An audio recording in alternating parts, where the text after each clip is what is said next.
Mayor Rizal, nakipag-usap sa mga displaced vendors. Bago tayo magpatuloy, huwag kalimutan mag-follow, mag-like, at i-share iyong aming Facebook page. At huwag din kalimutan mag-subscribe sa aming YouTube channel, ang Serbisyo Balita Live Online. Maraming salamat po. Nakipag-usap si Mayor Rose Rizal sa mga kumakatawan sa mga nagtitinda sa pamilihan ng Calamba Trade Center, upang mabigyan ng solusyon ang isinasagawang pagpapaalis sa mga ito sa kanilang mga pwesto sa naturang pamilihan. Ayon sa alkalde, sisikapin itong makausap si Konsehal Moises Morales, na siyang di umano'y kinikilalang may-ari ng Calamba Trade Center, upang kausapin ang mga tindero-tindera. Upang sa ganun ay makabalik na sa normal na paghahanap buhay ang mga ito.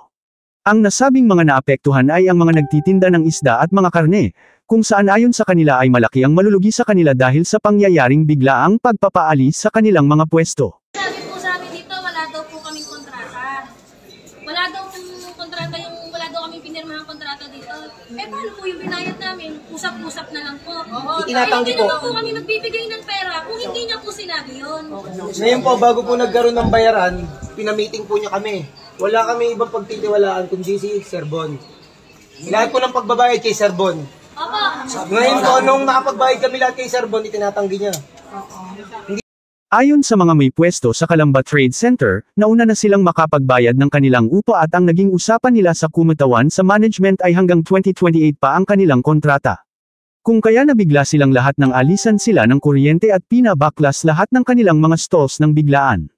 Nanawagan sila sa pamahalaang lungsod ng Calamba para sa agarang aksyon upang hindi maapektuhan ang kanilang hanap buhay. Samantalang, sinisikap ng Serbisyo Balita News na makuhanan ng pahayag si Konsehal Moises Morales hinggil sa mga pangyayari, ngunit hindi ito makontakt. Tumutok lamang po sa Facebook page ng Serbisyo Balita para sa updates ng mga kaganapan sa Calamba Trade Center.